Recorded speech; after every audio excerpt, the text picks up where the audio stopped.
안녕하세요. 안녕하세요. 네, 저는 박주리라고 하고요. 희곡 작가이자 공연 축제 기획자입니다. 부모님은 이제 먼저 돌아가셨고요. 언니하고 오빠가 있고 이제 남편과 또 사랑하는 우리 강아지 복만이가 있습니다. 네, 네, 저는 서울입니다. 학교도 이제 아무래도 뭐 초등학교, 중학교, 고등학교, 그리고 이제 대학교는 뭐 명지대 문예창작학과를 나왔고요. 그리고 이제 석사는 한양대 문화인류학과에서 사회문화 공부했습니다. 어렸을 때는 남들 다 자는 밤이 제일 좋았는데요. 이제는 뭐 이런 시간에 구애받지 않고 그 가장 중요한 부분이 절정 부분, 이제 뭐 드라마도 그렇고 영화도 시나리오도 그렇고 희곡도 마찬가지거든요. 이제 절정 클라이막스 부분이 있는데 그 부분을 쓸 때가 가장 행복하고 뭐 시간의 구애는 이제는 뭐 받지 않는 것 같습니다. 새로운 희곡을 창작하기 전에, 그러니까 어떻게 보면 준비 과정인데요. 사실 그게 저 같은 경우는 뭐 책을 보고 공부도 하고 현지 조사라고 하거든요. 그래서 관련된 분들 인터뷰하고 이제 이러다 보니까 최근에 이제 공연 올린 희곡 작품, 이제 마지막 소원이라는 그 연극 작품 같은 경우에는 횟수로만 한 3년 정도 걸렸습니다. 그래서 좀 시간이 좀 저는 작품을 이제 준비하고, 그러니까 공부하고 조사하고 글쓰기, 실제 글쓰기까지 해서 하면 한 3년? 2년에서 3년 정도 걸리는 것 같습니다. 이루 말로 못할 것 같아요. 그러니까 예전에는 제가 워낙 어릴 때 등단을 했거든요. 그러니까 대학교 3학년 때 이제 신춘문예, 서울신문 신춘문예 희곡에 등단을 했는데요. 30대 한 중반 정도까지만 해도 굉장히, 그러니까 그 자신감이 너무 넘쳐서 아마 주변에서 그때 당시 희곡 작가 선생님들이나 연극계 선생님들, 선배님들은 쟤 너무 잘난 척 하는 거 아니야? 라고 그러셨을 것 같아요. 이제 대학로 시절에요. 근데 이제 뭔가 조금씩 좀, 그러니까 이제 산전수전, 육탄전이라 그러잖아요. 이제 그런 걸 겪으면서 좀 이제 사람다워진 이제 그런 그게 좀 더 이제 깊어지는 것 같아요.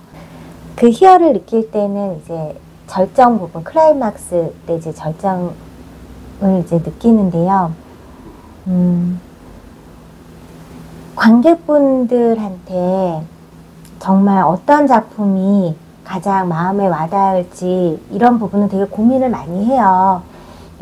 예전에는 워낙 일찍 등단을 해서 그런 이런 특이한 거는, 그러니까 사실 한국에서 부조리극이라는 장르는 굉장히 정말 희소성 있고 골동품처럼 느껴지는 이제 희곡 장르인데요. 연극이기도 하고요.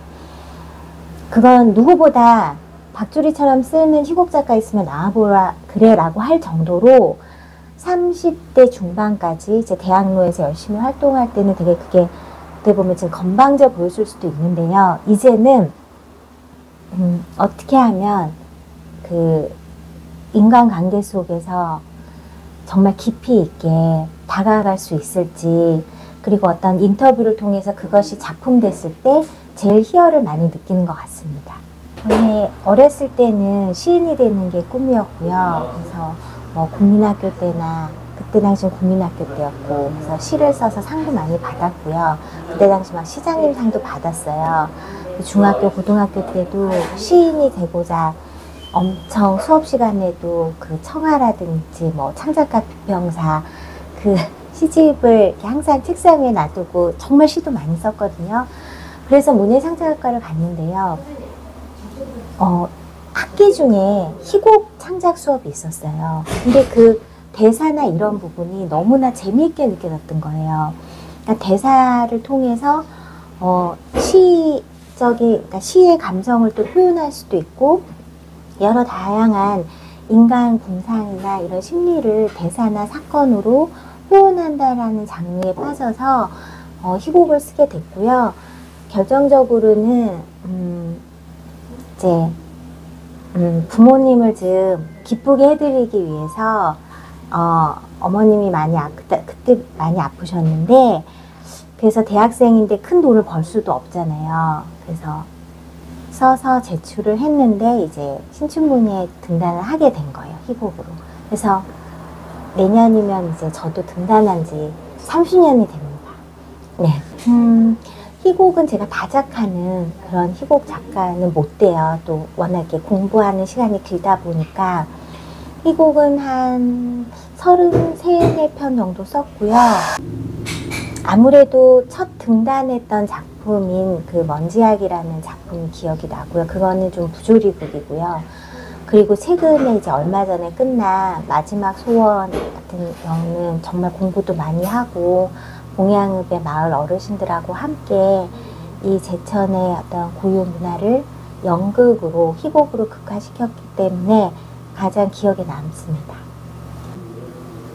계속 작품을, 저는 제천에 이제 이주를 해서 살고 있는 희곡 작가이자 좀 시민이기 때문에 시민들의 삶 속으로 들어갈 수 있는 작품, 어린이 공연도 여기가 너무 약해서 창작 어린이 공연도 써보고 싶고, 얼마 전에 시민들하고 이렇게 함께 했었던 희곡 창작 교실도 기회가 된다면 다시 해서 시민들하고 같이 작품을 만들어가는 그런 작업을 좀 하고 싶습니다. 제가 한 10년 좀 넘게 이렇게 국공립기관에서 일을 또 했었어요. 이제 그러다 보니까 정책이나 이런 거는 너무 잘 알게 됐는데요. 한편으로는 제 작품에 너무 좀 소원한 부분이 있었고, 어머니가 돌아가시기 전에 그 옛날에 대학원을 조금 더 일찍 갈 걸. 일찍 갔었다면 더 많이 배우고 조금 더 일찍 철이 들었을 텐데 라는 그런 후회는 해봤습니다. 10년 후에 저는 계속 글을 쓰면서 아마 여기서 뭔가 단체를 만들고 있지 않을까 싶습니다. 네.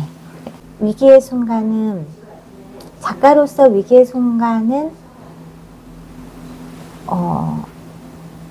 글을 안 쓰려고 했었어요. 너무 힘들어서요. 그러니까 희곡은 다른 장르도 그렇긴 하지만 시나 소설을 이게 수필집은, 그림책은 사서 읽어보셔도 희곡집은 그 낯섦 때문에 잘 안 읽어보세요. 그러니까 그런 부분도 있고, 또 희곡 작가가 희곡을 썼다 그래서 반드시 그게 무대 공연이 되는 게 아니기 때문에 그런 딜레마에 좀 빠졌었어요. 희곡은 연극 혹은 뮤지컬을 위해서 창작되는 문학 장르임에도 불구하고 그런 부분이 어려워서 내가 이제 연극해서 뭐해, 내가 희곡 써서 뭐해라는 그런 부분이 한 30대 중반에 한 10년 좀 넘고 나서 그런 부분들이 오더라고요. 네. 연극하다가 만났습니다. 이제 한 건물의 연습실을 이제 시간대별로 이제 극단들에서 이제 대관을 해서 하는 연습실을 사용을 했는데요. 그때 그 쉬는 시간 타임에, 그러니까 제 작품하고 그 남편분이 또 연습하는 작품하고 시간 차이가 좀 있었습니다. 그래서 그때 연극계 이제 대선배님으로 뵙게 됐습니다.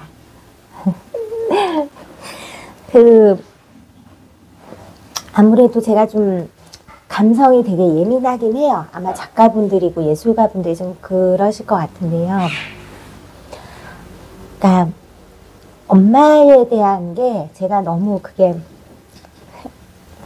강했는데요. 그러니까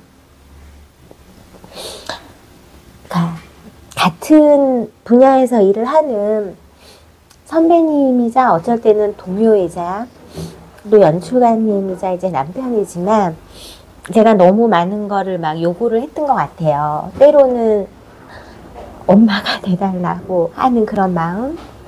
또 이제 아버지가 몇 년 전에 또 가셨기 때문에 때로는 남편한테 이것저것 너무 많이 바라는 것 같아요. 그래서 너무 고맙죠. 네. 고마운 남편이에요. 저는 진작에 조금, 그러니까 그때 당시에 했어야 되는 공부들, 그리고 그때 당시에 했어야 되는 그 희곡 분야의 이제 대선생님들의 조언이나 이런 가르침을 그 자만감에 한기로도 흘린 적도 있었거든요. 그래서 저는 다시 만약에 태어나도 저는 희곡 작가를 할 겁니다. 네. 제가 사는 걸 느끼게 해주는 것 같아요. 네. 그 글을 쓸 때 어쩔 때는 막 진짜 그런 절정 부분에서는 지금이 몇 시인지 여기가 어딘지를 저는 못 느끼는 그런 체험들을 최근에 좀 했거든요. 그래서 희곡을 써야 박주리인 것 같아요. 네. 처음에 이렇게 집을 고향을 떠나올 때 가족들이 말리기도 하고 힘든데 왜 떠나서 그렇게 멀리 이렇게 가냐라고 이렇게 했는데요. 오히려 저는 이렇게 어떻게 보면 이주해서 살면서 그리고 다른 지역에서도 살면서 많이 사람이 되어가고 있다라는 걸 제가 느꼈어요. 만약에 계속 제가 서울에 있고 대학로 생활만 했으면 저는 정말 온실에 꽃이었을 것 같아요. 그러니까 그 사람에 대한, 주변에 대한 사랑이나 관심이 많지 않음. 근데 지금은 이렇게 잘 살고 있고 앞으로 더욱더 제천 시민 속으로 더 들어가는 그냥 사람이 되고 싶어요. 제천은 이제 제2의 고향으로 이제 뿌리 내리고 사려고 합니다. 그리고 자연 환경하고 공기가 너무 좋습니다. 그 겨울에 제베리아를 저도 이제 체험을 해서요. 그 코끝이 살짝 그 얼 때가 그 차가움과 추위가 서울에서 느꼈던 추위하고 정말 다르거든요, 결이. 그래서 내복도 많이 입고 그러지만 저는 제천이 참 좋습니다. 네, 이렇게 촬영해 주셔서 감사합니다. 네, 감사합니다.